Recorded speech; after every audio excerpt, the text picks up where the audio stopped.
हम अपने दैनिक जीवन में बिजली का उपयोग बहुत करते हैं। दैनिक जीवन में चलने वाले बहुत से उपकरण जैसे फ्रिज, कूलर, बल्ब, एसी आदि को चलाने के लिए बिजली की आवश्यकता पड़ती है। लेकिन क्या आप सच में जानते हैं कि बिजली क्या है? और किसी भी तार के अंदर यानी किसी भी कंडक्टर के अंदर बिजली कैसे चलती है? हमारे घरों में उपकरणों को किस तरह से जोड़ा जाता है?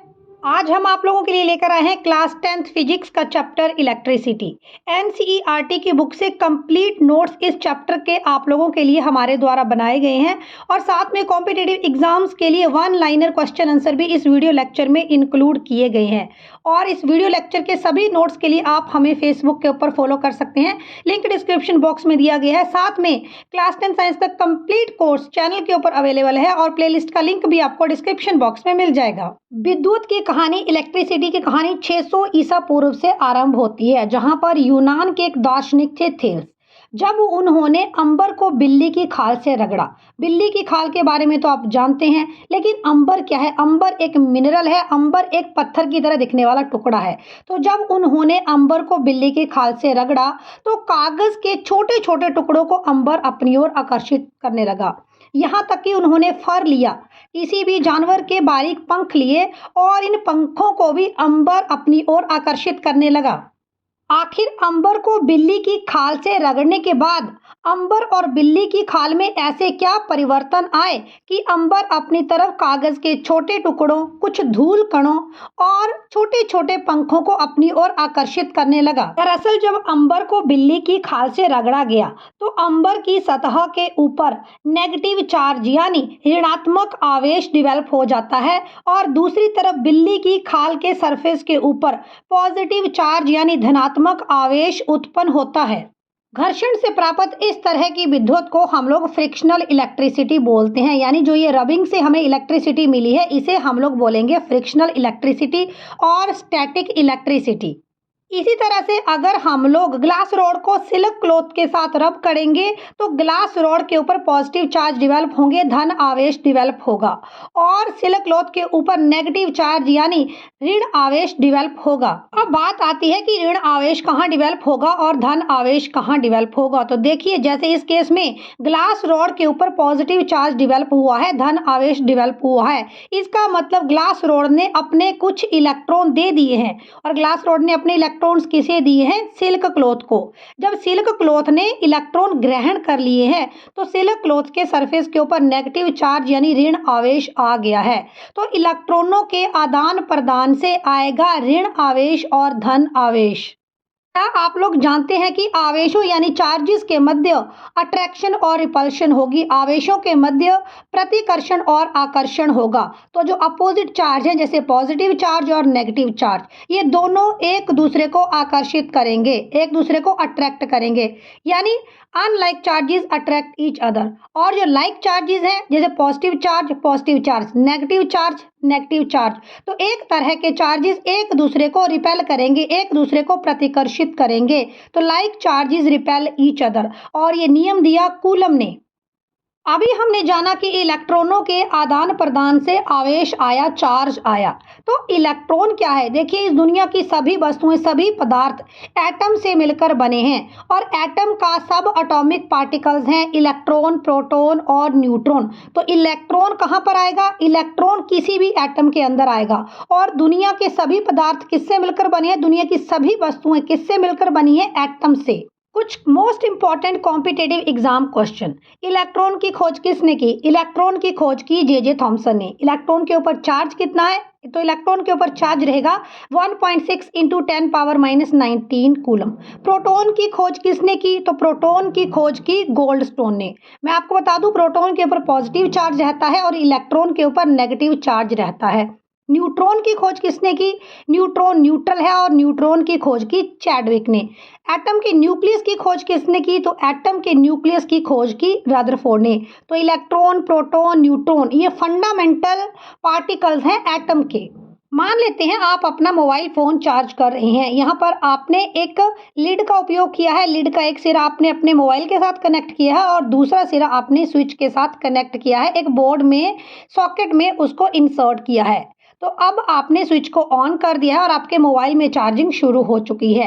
ऐसी स्थिति में जो वायर है, जो लीड है, उसके अंदर से इलेक्ट्रिक करंट आ रहा है, उसके अंदर फ्लो ऑफ इलेक्ट्रॉन है, उसके अंदर आवेश चल रहे हैं और इन्हीं आवेशों का उपयोग करते हुए आपका फ़ोन आगे चार्ज हो रहा है। तो क्या आप जानते हैं कि विद्युत धारा दरअसल क्या है? तो इलेक्ट्रॉनों के सतत प्रवाह को, फ्लो ऑफ इलेक्ट्रॉन्स को हम लोग बोलते हैं इलेक्ट्रिक करंट, विद्युत धारा।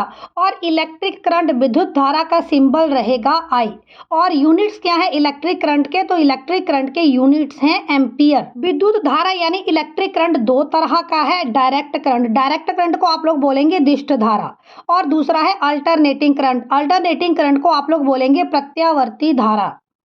अगर एक विद्युत परिपथ में, अगर एक इलेक्ट्रिक सर्किट में करंट एक ही दिशा में चलेगा, विद्युत धारा एक ही दिशा में चलेगी, तो इसे हम लोग बोलेंगे डायरेक्ट करंट। जैसे आप लोग रात के समय टॉर्च का उपयोग करते हैं, तो टॉर्च में सेल पड़े रहते हैं, तो इन सेलों के उपयोग से ही टॉर्च में करंट आता है, सेल ही इलेक्ट्रिसिटी को जनरेट करते हैं। तो हम लोग बोल सकते हैं कि जो हमने टॉर्च लाइट रात को उपयोग की है, इसके अंदर डायरेक्ट करंट है, इसके अंदर दिष्ट धारा है। लेकिन हमारे घरों में भी हम लोग बिजली का उपयोग करते हैं। पंखा, कूलर, एसी सभी बिजली के माध्यम से ही चलते हैं। तो हमारे घर में आने वाले इलेक्ट्रिक करंट को, हमारे घर में बहने वाली विद्युत धारा को हम लोग बोलते हैं एसी करंट, प्रत्यावर्ती धारा। तो डीसी करंट एक ही दिशा में बहता है और अल्टरनेटिंग करंट अपनी दिशा को बार बार समय समय पर बदलता रहता है। यहाँ पर एक इम्पॉर्टेंट कॉम्पिटिटिव एग्जाम क्वेश्चन पूछा जाता है कि भारत के घरों में इस्तेमाल होने वाली प्रत्यावर्ती धारा की आवृत्ति कितनी है? तो भारत के घरों में इस्तेमाल होने वाले एसी करंट की आवृत्ति रहेगी, एसी करंट की फ्रीक्वेंसी रहेगी 50 हर्ट्ज। यहाँ पर दो क्वेश्चन आपको मिल गए। इलेक्ट्रिक करंट के यूनिट क्या है? इलेक्ट्रिक करंट के यूनिट है एम्पियर, और फ्रीक्वेंसी यानी आवृत्ति के यूनिट क्या है? तो फ्रीक्वेंसी के यूनिट है हर्ट्ज। ऐसा कौन सा इंस्ट्रूमेंट है, ऐसी कौन सी युक्ति है जो अल्टरनेटिंग करंट को डायरेक्ट करंट में बदल सकती है?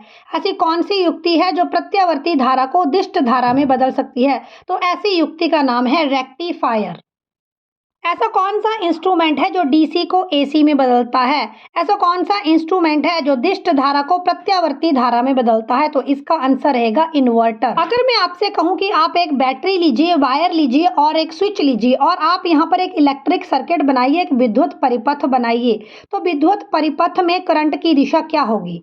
और क्या आप ये जानते हैं कि अगर हम लोग बैटरी का उपयोग नहीं करेंगे तो यहाँ पर विद्युत परिपथ में इलेक्ट्रॉनों का फ्लो ही नहीं होगा, आवेशों की गति ही नहीं होगी, क्योंकि यहाँ पर बैटरी एक ऐसी युक्ति है जो विद्युत विभव जनरेट करती है, इलेक्ट्रिक पोटेंशियल डिफरेंस क्रिएट करती है। और इलेक्ट्रॉनों का फ्लो, आवेशों का फ्लो किसी भी कंडक्टर में तभी होगा, किसी भी चालक में तभी होगा, अगर उस इलेक्ट्रिक सर्किट में पोटेंशियल डिफरेंस होगा। और पोटेंशियल डिफरेंस विद्युत विभव जनरेट करने का कार्य करता है बैटरी। इलेक्ट्रिक पोटेंशियल का मतलब है किसी इकाई आवेश को, किसी एकांक आवेश को एक अनंत बिंदु से किसी कंडक्टर के अंदर किसी एक बिंदु तक लाने के लिए किया गया कार्य।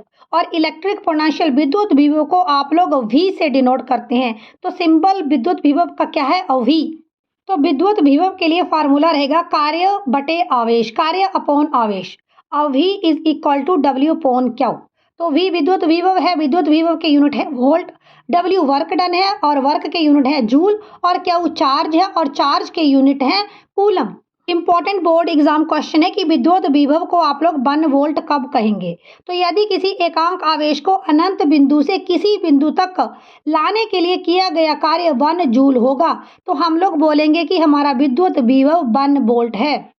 विभवांतर, इलेक्ट्रिक पोटेंशियल डिफरेंस, किसी धारावाही विद्युत परिपथ में दो बिंदुओं के बीच एकांक आवेश को लाने के लिए किया गया कार्य उन दो बिंदुओं के बीच का विभवांतर कहता है। अगर हमने एक यूनिट चार्ज को एक जगह से दूसरी जगह ले जाना है, एक बिंदु से दूसरी जगह दूसरे बिंदु के ऊपर ले जाना है, तो यहाँ पर जो कार्य हम लोग करेंगे, इस कार्य को हम लोग बोलेंगे इलेक्ट्रिक पोटेंशियल डिफरेंस, विभवांतर। जैसे विद्युत विभव के यूनिट वोल्ट हैं, उसी तरह से इलेक्ट्रिक पोटेंशियल डिफरेंस, विभवांतर के यूनिट भी वोल्ट ही हैं। और अगर हमने किसी इलेक्ट्रॉनिक सर्किट में इलेक्ट्रिक पोटेंशियल डिफरेंस को नापना है, तो इसके लिए हम लोग वोल्ट मीटर का उपयोग करेंगे। और वोल्ट मीटर को हमेशा किसी भी इलेक्ट्रिक सर्किट में, किसी भी विद्युत परिपथ में पैरेलल में जोड़ा जाता है।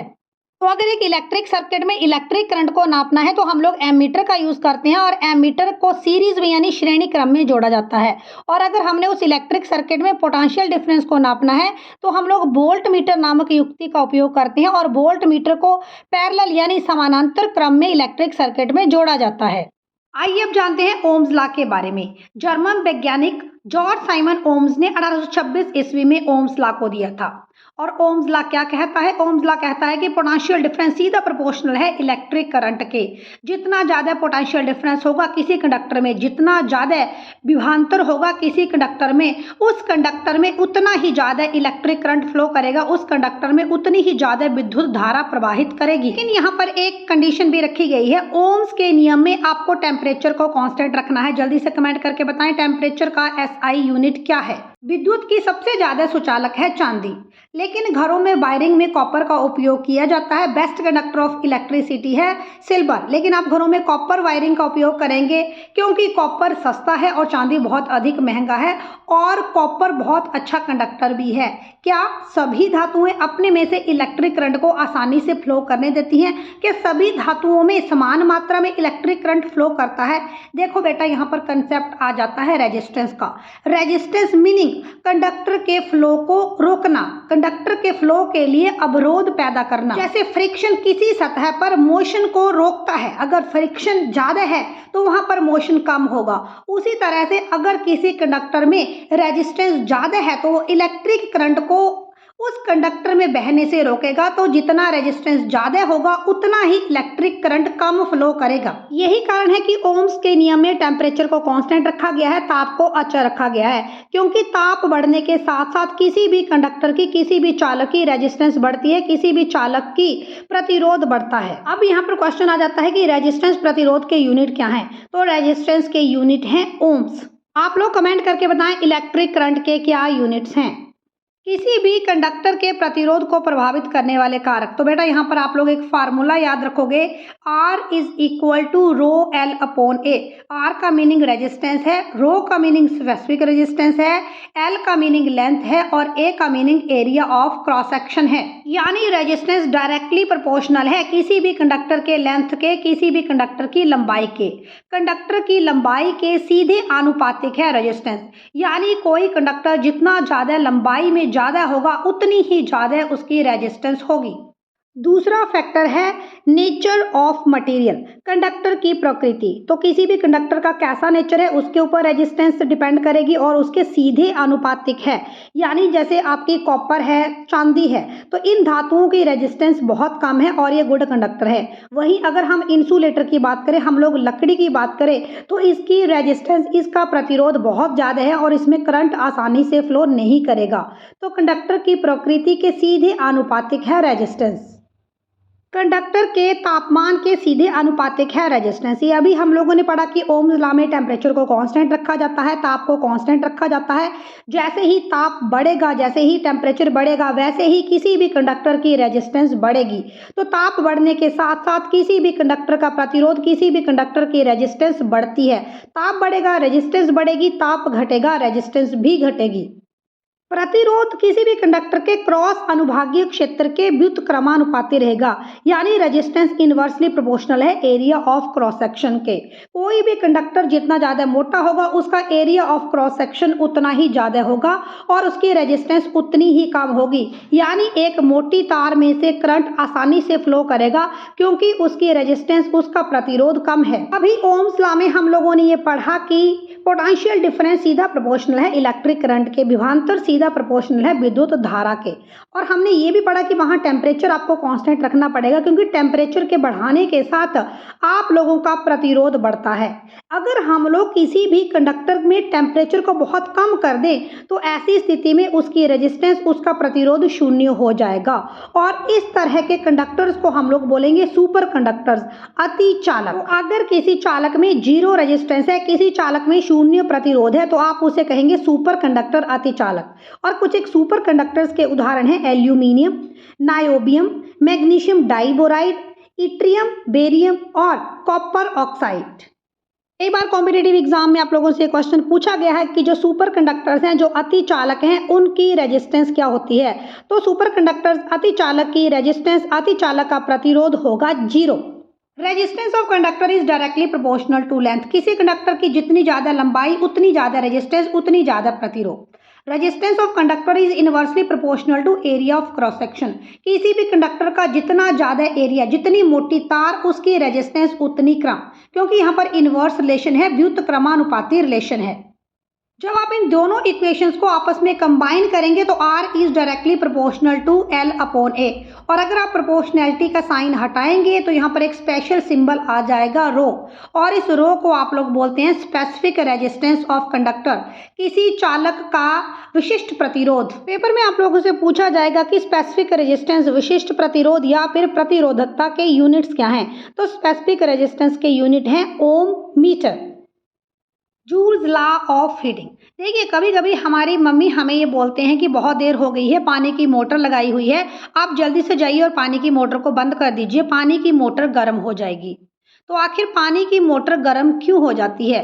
तो इसका मतलब है कि हमारे मदर जानते हैं जूल्स लॉ ऑफ हीटिंग के बारे में। और mathematically Joule's law of heating को हम लोग लिखेंगे H is equal to I square RT। H यहाँ पर हीट प्रोड्यूस है, I इलेक्ट्रिक करंट है, R रेजिस्टेंस है और T टाइम है। जूल के ताप के नियम के अनुसार जब किसी चालक से विद्युत धारा को प्रवाहित किया जाता है तो इसमें ऊष्मा उत्पन्न होती है, इसमें हीट उत्पन्न होती है। आपने अभी जो है अपने कपड़े प्रेस करने हैं, आपने प्रेस को लगा दिया तो प्रेस थोड़ी देर में गर्म हो जाएगी। इसका मतलब है कि जब किसी चालक से विद्युत धारा को प्रवाहित किया जाता है तो इसमें ऊष्मा उत्पन्न होती है। तो इस उत्पन्न ऊष्मा को आप लोग सिंबल H के साथ रिप्रेजेंट करेंगे, heat produced in a conductor. तो हीट प्रोड्यूस सीधा प्रोपोर्शनल है इलेक्ट्रिक करंट के, यानी किसी कंडक्टर में जितनी ज्यादा विद्युत धारा प्रवाहित करेगी उतनी ही ज्यादा हीट प्रोड्यूस होगी, उतनी ही ज्यादा ऊष्मा उत्पन्न होगी। किसी भी कंडक्टर में उत्पन्न होने वाली ऊष्मा सीधे प्रोपोर्शनल है रेजिस्टेंस के, सीधे प्रोपोर्शनल है प्रतिरोध के। किसी भी चालक का जितना ज्यादा प्रतिरोध होगा, किसी भी कंडक्टर की जितनी ज्यादा रेजिस्टेंस होगी, उसमें उतनी ही ज्यादा हीट प्रोड्यूस होगी, उतना ही ज्यादा उसमें ऊष्मा प्रोड्यूस होगी। और हीट प्रोड्यूस्ड ऊष्मा सीधे प्रोपोर्शनल है टाइम के, यानी किसी भी कंडक्टर को हम जितनी ज़्यादा समय के लिए उपयोग करेंगे, जैसे पानी की मोटर को हम जितने ज़्यादा समय के लिए चला लेंगे, उसमें उतनी ही ज़्यादा हीट प्रोड्यूस होगी। तो यहाँ पर मैथमेटिकली आप लोग पूरे क्वेश्चन को फार्मूला से याद कर सकते हैं, H is equal to I square RT। Paper में जूल्स लॉ ऑफ हीटिंग की कुछ एक एप्लीकेशंस आप लोगों से पूछी जाती हैं। तो आप घर में इलेक्ट्रिक रॉड का उपयोग करते हैं सर्दियों के मौसम में पानी को गर्म करने के लिए, तो इलेक्ट्रिक रॉड भी बेस्ड है जूल्स लॉ ऑफ हीटिंग के ऊपर। टोस्टर ब्रेड गर्म करने के लिए ये भी बेस्ड है जूल्स लॉ ऑफ हीटिंग के ऊपर। आप लोग कपड़े प्रेस करते हैं, प्रेस भी जूल्स लॉ ऑफ हीटिंग के ऊपर ही बेस्ड है। आप लोग इलेक्ट्रिक गीजर का उपयोग करते हैं, तो ये सारे अप्लाइंसेस जो हैं जूल्स लॉ ऑफ हीटिंग के ऊपर ही बेस्ड हैं। विद्युत परिपथ दो तरह का होता है, क्लोज सर्किट और ओपन सर्किट। जिस पथ से होकर विद्युत धारा प्रवाहित करती है उस पथ को हम लोग विद्युत परिपथ कहते हैं। और इलेक्ट्रिक सर्किट में क्या फ्लो करता है, तो इलेक्ट्रॉन्स का फ्लो होता है विद्युत परिपथ में। देखिए यहाँ पर बल्ब दिया गया है कि आप जानते हैं कि इलेक्ट्रिक बल्ब में कौन सी धातु का फिलामेंट यूज होता है, तो इलेक्ट्रिक बल्ब में टंगस्टन धातु का फिलामेंट उपयोग होता है। आजकल घरों में इलेक्ट्रिक बल्ब की जगह नई तरह के बल्ब, जिन्हें हम CFL कहते हैं, इनका उपयोग किया जाता है। तो CFL की फुल फॉर्म रहेगी कॉम्पैक्ट फ्लोरोसेंट लैंप। प्रतिरोधों का समूहन, ग्रुपिंग ऑफ रेजिस्टेंस। तो किसी भी सर्किट में हमारे घरों में हम लोग डिवाइसेस को सीरीज में भी जोड़ सकते हैं और पैरेलल में भी जोड़ सकते हैं। बहुत सारे डिवाइसेस हैं, इनको हम लोग श्रेणी क्रम में भी जोड़ सकते हैं और समानांतर क्रम में भी जोड़ सकते हैं। श्रेणी समूहन का मतलब है कि सभी रेजिस्टेंस एक ही लाइन में जोड़ी गई हैं, एक के बाद एक रेजिस्टेंस एक ही लाइन में आपको दिखेगी। और समानांतर क्रम का मतलब है पैरेलल रेजिस्टेंस कैसे कनेक्ट करते हैं। पैरेलल में रेजिस्टेंस को पैरेलल दिशा में कनेक्ट किया जाता है। तो यहाँ पर आप देख सकते हैं कि पहले एक रेजिस्टेंस है, बिल्कुल उसके पैरेलल दूसरी रेजिस्टेंस है, फिर उसके पैरेलल तीसरी रेजिस्टेंस है। तो इसी तरह से प्रतिरोध को आप एक सीधी लाइन में भी जोड़ सकते हैं और एक दूसरे के पैरेलल, एक दूसरे के समानांतर क्रम में भी जोड़ सकते हैं। अगर रेजिस्टेंसेस को सीरीज में जोड़ा जाएगा, श्रेणी समूहन में जोड़ा जाएगा, तो यहाँ पर सभी रेजिस्टेंस को एक ही लाइन में जोड़ा जाएगा। और यहाँ पर सभी प्रतिरोधकों में समान विद्युत धारा प्रवाहित होगी, लेकिन सभी प्रतिरोधकों को सिरों के बीच विभवांतर अलग अलग रहेगा। जैसे आपने 3 बल्ब को सीरीज में जोड़ दिया तो तीनों बल्ब में जो पोटेंशियल डिफरेंस है, जो विभवांतर है, वो अलग अलग होगा। तो अगर हम लोग इलेक्ट्रिकल अप्लायंसेस को, जैसे यहाँ पर 3 बल्ब को हमने सीरीज में जोड़ा है, करंट सेम रहेगा, पोटेंशियल डिफरेंस विभवांतर अलग अलग होगा और तीनों बल्ब की रेजिस्टेंस भी अलग अलग है, तीनों बल्ब का प्रतिरोध भी अलग अलग है। लेकिन यहाँ पर नुकसान ये है कि तीनों बल्ब बहुत ही डिम लाइट में यहाँ पर जलेंगे। और अगर आप लोग टोटल रेजिस्टेंस की बात करेंगे, टोटल प्रतिरोध की बात करेंगे, तो आप R1, R2, R3 सारी रेजिस्टेंस को आपस में प्लस कर सकते हैं। सारी रेजिस्टेंस को आपस में प्लस करने से आपको मिलेगा टोटल रेजिस्टेंस। हमारे घर में जितने भी अप्लायंसेस हैं, चाहे वो फ्रिज है, आप लोगों के घर में बल्ब है, आप लोगों के घर में गीज़र है, तो ये सारे अप्लायंसेस हैं, इनको चलाने के लिए अलग अलग इलेक्ट्रिक करंट की आवश्यकता होती है। गीज़र जितना इलेक्ट्रिक करंट चलने के लिए उपयोग करेगा, अगर आप मोबाइल चार्जिंग कर रहे हैं तो आपका मोबाइल कम करंट का उपयोग करते हुए भी चार्ज होगा। तो हमारे घर में इलेक्ट्रिक अप्लायंसेस को पैरेलल में जोड़ा जाता है, क्योंकि अलग अलग इलेक्ट्रिकल अप्लायंसेस को अलग अलग, चाहे वो बल्ब है, फ्रिज है, कूलर है, सबको चलाने के लिए अलग अलग इलेक्ट्रिक करंट की आवश्यकता पड़ती है। तो अगर हम लोग प्रतिरोध को समानांतर क्रम में जोड़ते हैं, रेजिस्टेंस को पैरेलल में जोड़ते हैं, तो ऐसी स्थिति में आपका जो विभवांतर है, जो पोटेंशियल डिफरेंस है, वो तो सेम रहेगा, लेकिन इलेक्ट्रिक करंट अलग अलग रहेगा, आप लोगों की विद्युत धारा अलग अलग रहेगी। और घर में अप्लायंसेस को हम लोग पैरेलल में ही जोड़ते हैं। और यहाँ पर टोटल रेजिस्टेंस किसी भी सर्किट में कितनी रहेगी, अगर डिवाइसेस को पैरेलल में जोड़ा गया है, तो यहाँ पर इफेक्टिव रेजिस्टेंस रहेगी 1/R1, 1/R2, 1/R3। R1 किसी एक डिवाइस की रेजिस्टेंस है, किसी एक डिवाइस का प्रतिरोध है। R2 किसी अन्य डिवाइस की रेजिस्टेंस है, किसी अन्य डिवाइस का प्रतिरोध है। जैसे R1 पहले बल्ब की रेजिस्टेंस है, R2 दूसरे बल्ब की रेजिस्टेंस है। चालकता के आधार पर आप लोग पदार्थों को क्लासीफाई कर सकते हैं। चालकता के आधार पर आप लोग पदार्थों को 3 ग्रुप्स में क्लासीफाई कर सकते हैं: कंडक्टर, इंसुलेटर और सेमीकंडक्टर। कंडक्टर या चालक क्या हैं? तो ऐसे पदार्थ जो अपने में से विद्युत धारा को प्रवाहित होने देते हैं, ऐसे पदार्थ जिनमें से इलेक्ट्रिक करंट फ्लो कर सकता है। और इसके कुछ एक एग्जाम्पल हैं: मानव शरीर, ग्रेफाइट, आर्द्र वायु और शुद्ध जल। सभी धातुएं गुड कंडक्टर ऑफ इलेक्ट्रिसिटी है, सभी धातुएं विद्युत की सुचालक हैं, लेकिन एक ऐसी धातु है जो विद्युत की सुचालक नहीं है, इलेक्ट्रिसिटी को कंडक्ट नहीं करती, और उस धातु का नाम है सीसा यानी लेड। कुचालक कुछ एक ऐसे पदार्थ भी हैं जो अपने में से विद्युत धारा को प्रवाहित नहीं होने देते, ऐसे पदार्थों को आप लोग कहेंगे कुचालक, जैसे लकड़ी, अधातु, शुष्क वायु इत्यादि। अब देखिए, कुछ एक ऐसे पदार्थ भी हैं जिनमें धातुओं और अधातुओं दोनों के ही गुण पाए जाते हैं, और ऐसे पदार्थों को आप लोग बोलेंगे सेमीकंडक्टर, अर्धचालक। और सेमीकंडक्टर्स के एग्जाम्पल हैं सिलिकॉन और जर्मेनियम। कमेंट करके बताएं, भारत की सिलिकॉन वैली किसे कहा जाता है? हमारे मोबाइल की चिप्स में, हमारे कंप्यूटर्स की चिप्स में सिलिकॉन का उपयोग किया जाता है। इलेक्ट्रिक फ्यूज, तो फ्यूज एक सेफ्टी वायर है जिसे इलेक्ट्रिक सर्किट में उपयोग किया जाता है ताकि आपका इलेक्ट्रिक सर्किट सुरक्षित रहे। अगर इलेक्ट्रिक सर्किट में शॉर्ट सर्किट हो जाए, कहीं सर्किट में आग लग जाए, तो ऐसी स्थिति में फ्यूज आपके इलेक्ट्रिक सर्किट को बचाएगा। इंपॉर्टेंट क्वेश्चन है, पेपर में पूछा जाता है कि फ्यूज किसका एलॉय है? तो फ्यूज एलॉय है टिन और लेड धातु का। आप ध्यान रखेंगे कि फ्यूज का टेम्परेचर कम होता है, फ्यूज में जो ये वायर लगी है इसका टेम्परेचर कम है, ताकि शॉर्ट सर्किट हो जाए तो ये वायर जल्दी से मेल्ट हो जाए और इलेक्ट्रिक सर्किट टूट जाए और आपके घर में जो शॉर्ट सर्किट हो रहा है उसकी वजह से आग लगने से बच जाए। तो फ्यूज में जो वायर उपयोग हुई है, जो एलॉय है टिन और लेड का, तो यहाँ पर फ्यूज वायर का टेम्परेचर कम होता है और इलेक्ट्रिक रेजिस्टेंस हाई होती है। सर्किट में इलेक्ट्रिक फ्यूज को हमेशा लाइव वायर के साथ कनेक्ट किया जाता है और इलेक्ट्रिक फ्यूज को सीरीज में ही जोड़ा जाता है, श्रेणी में ही जोड़ा जाता है। अब घरों में नई तरह के इलेक्ट्रिक फ्यूज का उपयोग किया जाता है जिन्हें हम लोग एमसीबी बोलते हैं, और एमसीबी की फुल फॉर्म है miniature circuit breaker. Electric power, देखिए यहाँ पर एक फैन चल रहा है, तो ये फैन कितनी देर तक चलेगा और ये कितनी एनर्जी को कंज्यूम करेगा, इसे हम लोग कहेंगे इलेक्ट्रिक पावर। तो पावर को आप लोग लिख सकते हैं वर्क अपॉन टाइम, किया गया कार्य और कितने समय के लिए वो कार्य किया गया। अब अगर पंखा चल रहा है तो काम तो वो करेगा नहीं, लेकिन पंखा जो रोटेट हो रहा है उसकी रोटेशन को ही आप कहेंगे काम। तो power meaning work upon time, कितनी देर के लिए पंखा चला इसे आप लोग कहेंगे वर्क, कितनी देर के लिए बल्ब जला तो इसे आप लोग कहेंगे बल्ब द्वारा किया गया काम। तो पावर को हम मैथमेटिकली लिख सकते हैं वर्क अपॉन टाइम। वर्क के यूनिट जूल हैं, टाइम के यूनिट सेकंड है, तो पावर यहाँ पर विद्युत शक्ति के यूनिट हो जाएंगे जूल पर सेकंड। कुछ एक इंपॉर्टेंट यूनिट्स हैं जो आपसे वेरियस कॉम्पिटिटिव एग्जाम्स में पूछे जाते हैं। तो वोल्टेज का यूनिट है हमारे पास वोल्ट, रेजिस्टेंस के यूनिट्स हैं ओम, कैपेसिटेंस के यूनिट है फराड, और हमारे पास चार्ज के यूनिट है कूलम, इंडक्टेंस के यूनिट है हेनरी, पावर यानी विद्युत शक्ति के यूनिट है वॉट, इम्पीडेंस के यूनिट है ओम, फ्रीक्वेंसी के यूनिट रहेंगे हर्ट्ज, कंडक्टर्स के यूनिट रहेंगे साइमन। तो इंपॉर्टेंट यूनिट है, कॉम्पिटिटिव एग्जाम्स में पूछे गए हैं। अब हम लोग बात करेंगे एक इलेक्ट्रिक सर्किट में विद्युत परिपथ में जो भी वेरियस कंपोनेंट्स लगे हैं उनके लिए किस तरह के सिंबल्स का उपयोग किया जाता है। तो पहला सिंबल आपका स्विच का रहेगा, ओपन स्विच का सिंबल है और क्लोज स्विच का सिंबल है। स्विच एक डिवाइस है जो विद्युत परिपथ को बंद कर सकता है, विद्युत परिपथ को खोल सकता है। ठीक है, इसके बाद फ्यूज का सिंबल है। फ्यूज एक सेफ्टी डिवाइस है, फ्यूज को हमेशा लाइव वायर के साथ कनेक्ट किया जाता है और फ्यूज हमारे इलेक्ट्रिक सर्किट की सुरक्षा करता है। इसके बाद बैटरी का सिंबल है। अगर आप 2 या 2 से ज़्यादा सेल को आपस में कनेक्ट कर देते हैं तो ये बैटरी बन जाती है और बैटरी का काम है कि एक इलेक्ट्रिक सर्किट में ऊर्जा की आवश्यकता को पूरा करना। इसके बाद सेल का सिंबल है। सेल आपने घरों में भी देखा होगा, विद्युत टॉर्च का अगर आप उपयोग करते हैं तो उसमें भी सेल डले रहते हैं, तो यहाँ पर सेल का सिंबल दिया गया है। इसके बाद वोल्ट मीटर का सिंबल है। देखिए, वोल्ट मीटर को सर्किट में हमेशा पैरेलल में कनेक्ट किया जाता है, समानांतर क्रम में कनेक्ट किया जाता है और वोल्ट का उपयोग पोटेंशियल डिफरेंस विद्युत विभव को नापने के लिए किया जाता है।